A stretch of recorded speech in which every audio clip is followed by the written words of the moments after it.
Next, we're going to ask Sean Phillips to speak. He's going to show you some of the techniques that and equipment that he uses in this wonderful medium of ours. Sean Phillips, with dozens of screen credits, director, cinematographer Sean Phillips has shot, directed, or created visual effects for 6 of the all-time top-grossing IMAX films, including Sea Monsters, Magnificent Desolation, and T-Rex. Sea Monsters won the GSCA Best Film and Lifelong Learning Awards, while Bugs received a GSC Award for cinematography. Sean is also the recipient of the Kodak Vision Award for cinematography and 2 Achievement Awards from the Visual Effects Society. As director of photography and stereographer, he just completed principal photography on Asteroid Impact 3D, which we saw a promo for during Films in Production. Without further ado, here's Sean Phillips. Thanks, Rick. Just so I can actually be able to see the slides, I'm just going to kind of narrate it from here. Next slide, please. But mainly just want to talk about the tools that we have today for cinematography, the cameras and lenses and platforms that are available. It's actually a great time to be shooting because things are constantly improving. But for this format, the important thing to keep in mind is that different stories require different tools, but the giant screen needs to present the best image quality possible for the subject. So no tool is going to be right for the same film, and sometimes, the next film, you may have a completely different set of tools that actually work. The main thing is to avoid the bandwagon syndrome of locking onto a tool that may not necessarily be right for your film just because it's popular. Starting with camera systems, professional camera systems cost hundreds of thousands of dollars because they have the highest resolution, dynamic range, and a broad color space. And specifically, I'm talking about the 5 cameras that we just saw. I'm going to focus on a couple of them and go into a few more details. But all of these cameras allow filmmakers to set a look to fit the story. The color space is really deep, and you can do a lot once you're in post-production. Next slide. One really heartening development, and I'm going to single out 2 cameras in terms of that, is that the giant screen cameras back in the film days, they used to use large format film gauges. And now, happily, I think, we're transitioning to larger format digital sensors with a positive aesthetic result. That being that aesthetically, a larger sensor presents a narrower depth of field for a given f-stop. 36 by 24 millimeter sensors with high sensitivity now allow cinematographers ideal creative control over the depth of field for 2D and 3D photography. I think it's kind of an ideal sensor size. There's not too much depth of field or too little. It's a right kind of a Goldilocks zone that you get. To illustrate what I'm saying a little bit, next slide. I just want to show you the difference. Up in the upper left there, as the lens falls out of focus, the term for that, it's a Japanese word, it's called a bokeh or bokeh. There's even an Apple commercial out about it now. And it shows you that at 2 different f-stops, you have a very dramatically different results. On the left, you've got a shallow focus, putting the emphasis on the foreground glass. On the right, you've got deep depth of field, where it's more about a deeper scene where everything is in focus. That's the kind of control that these new sensors give us, a wide range from shallow depth of field to direct the audience's attention to deep depth of field, which is useful for being able to show a deeper field of view, like a Citizen Kane shot, where you can hold things in the foreground and things in the background in focus at the same time. That's also really good when you're trying to do 3D, converted or not. Next slide. Just by example, in terms of large sensor format cameras, the Red Monstro, a little bit redundant, but it's an 8K resolution. It crops down to about 5.7K once it goes to our giant screen aspect ratio. Shoots up to 60 frames a second. It only weighs 4 pounds, which is probably the lightest camera out there in terms of footprint and weight. Also a very small 3D footprint if you're using side-by-side rigs or mirror rigs. And then, as we saw earlier with the footage, there's a Panavised Monstro available from Panavision, which uses Panavision lenses and the light iron color system. Next slide. Here's a picture of the Red with the PL mount. a very modular camera. This is the smallest, the basic module, but you can expand it with batteries, you can and expansion and recording modules to get a little bit bigger if you need it. And next slide. Here it is on a side-by-side. This was for asteroid impact. We wanted deep 3D. We were all the way up in the rafters at Mount Wilson looking down at the 100-inch telescope, and we wanted it to really pop. So that's why we went to about a 5-inch interaxial on that with super wide lenses. And you can't get these kind of lenses onto a mirror shot. And it would also be very, very expensive to try to convert something with that much stereo. Next frame. The Sony Venice camera, another camera we used on asteroid impact, more ideally situated for the giant screen because it's very close to our 1:3:3 aspect ratio. It's at 1.5, and it only has to be cropped slightly in order to fill the frame. Goes up to 30 frames a second. Body weight is still quite light, only 8.53 pounds, but obviously heavier than the Red. It also has a relatively small footprint. And one very, very good tool when you're shooting on the fly or when you're going indoors and outdoors or when you're shooting in 3D, it has 8 stops of internal ND, which means that you can control your f-stop within the stop. And it also speeds that whole process up. Before, it would take a lot of time for the assistants to change filters, pull off matte boxes, pull cameras out of rigs, and this automates all of that, which speeds up production tremendously. Next slide. Here's a picture of it with a Thalos lens on, which is one of the ones you saw in the test. And next slide. Here it is in a side-by-side rig. And we used this along with 2 red heliums to shoot a launch at Vandenberg a month ago. Next slide. Here. And to their credit, both cameras held up particularly well. This was the furthest from the rockets, probably about 500 feet. The red helium was about 350 feet from the actual rocket. Next frame. And all the ports were smashed, both cameras. But thankfully, it happened after the rocket took off. And we got great shots. All 4 cameras in stereo worked perfectly. And next slide. And another tool that's really important is 3D mirror rigs. And like anything, it's not the kind of thing you probably want to bring out to a volcano. If you're shooting a wildlife film where you're alternating between long lens shots and helicopter shots, it's probably not the right tool. But if you're doing a scripted film, if you're doing an intimate film or you're shooting macro photography, it's really the go-to tool that you want to use to get the most out of your stereo and to make the format the most immersive. Next slide. The CC3D mirror rig in particular is used on quite a number of films. It was used on Asteroid Impact. It was used on Superpower Dogs. It was used on the Panda film. It has a small footprint, weighs 16 pounds. It will hold any digital camera. It has a 0 to 2.5 inch interaxial range. It'll power all your camera's accessories like your follow focus and lights. It has linked and unlinked convergence and has interaxial change compensation for Steadicam, which means that when you pull the interaxials, let's say you go from a wide shot right down to a super tight something a foot from the camera lens, you can narrow the interaxial, and the shifting of the weight of the cameras doesn't make the Steadicam spin around and shift off axis. Next slide. It's comfortable on all the tools that are used in Hollywood. Here it is on a shot maker with a stabilized head with the red cameras. And next slide. Here it is just on a conventional. That's a very lightweight Pee-wee dolly. That was the biggest dolly we could get up on the rooftop. And next slide. Here it is on a techno crane, a very powerful tool with its stabilized head. And the sensors are very sensitive. You can see we can catch the light of the city at Mount Wilson, even though we're losing a stop from the mirror rig. And next slide. Here it is on a Steadicam. It still is extremely maneuverable. And I think it's important to point out in the day of gimbals that gimbals are a great tool, but they do not eliminate the need for a Steadicam. The main reason being is that a Steadicam can respond instantly to changes in a scene. Very important for documentary shooting. A gimbal will always have a lag. And if that's not a problem, it's okay, but for a documentary situation, there are a lot of times when the Steadicam will be the better tool.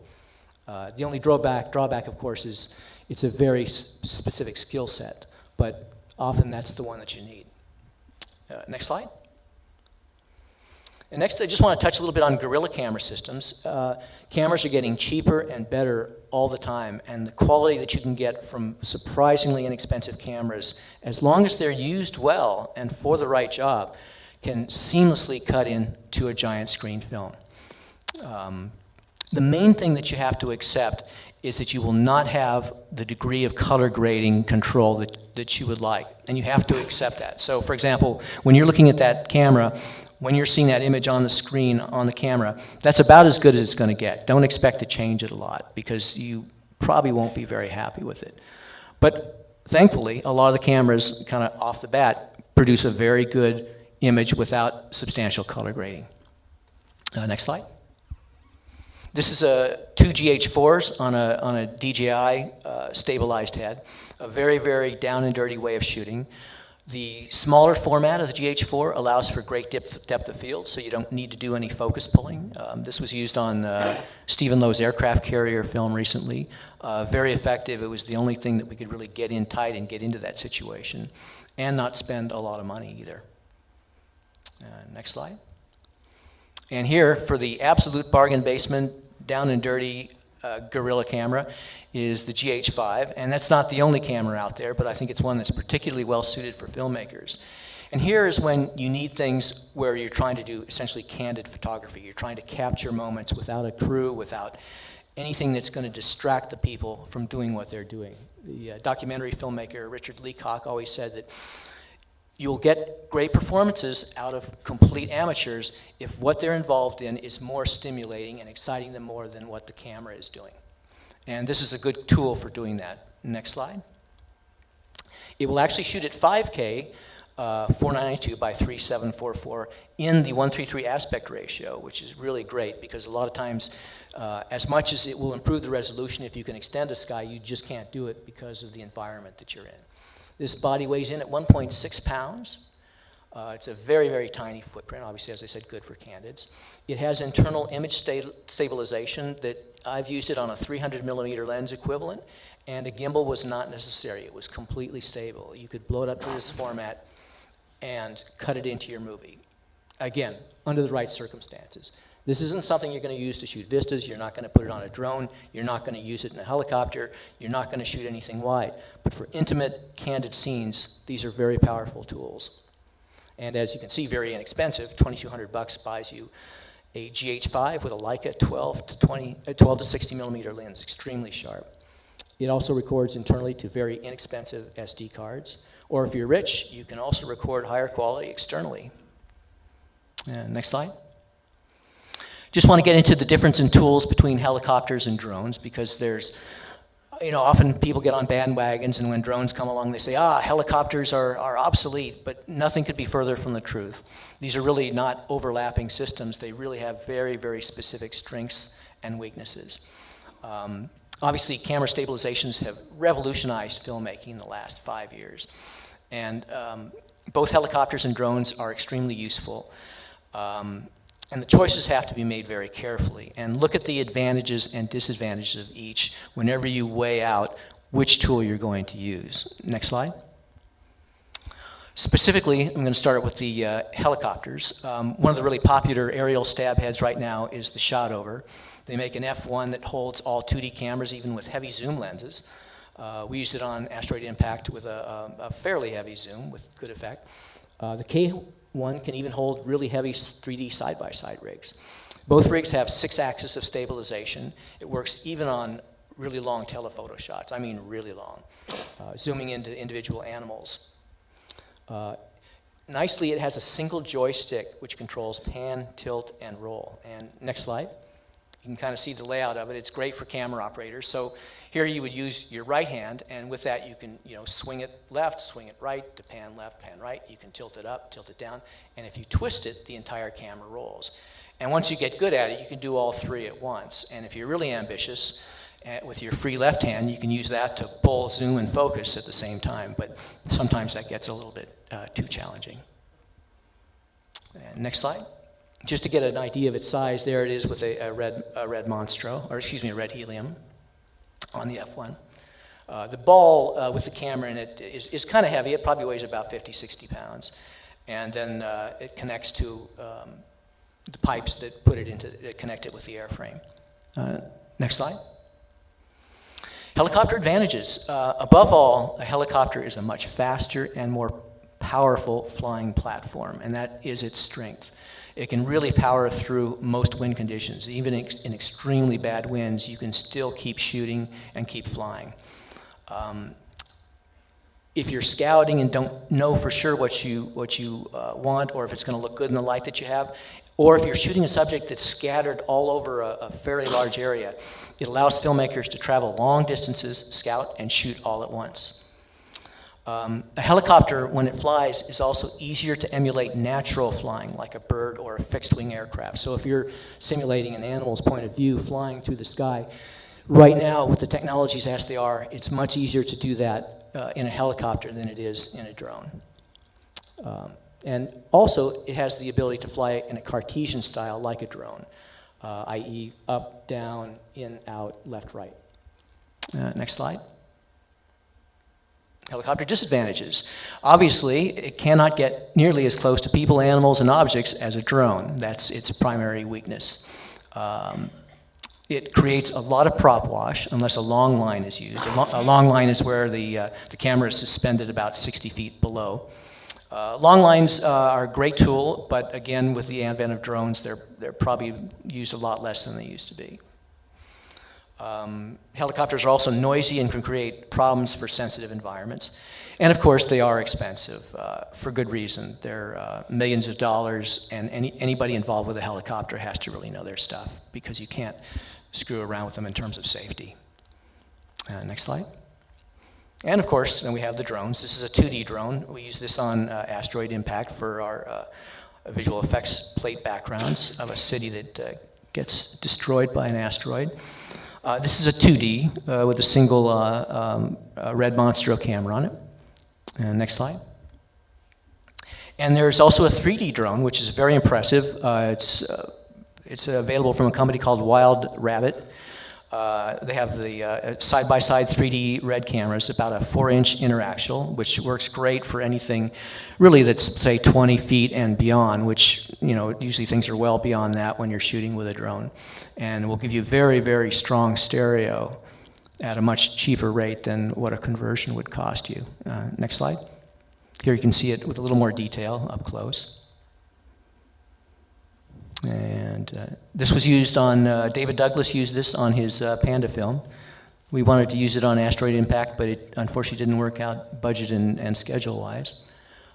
Next slide. A question? Those are two red Monstros.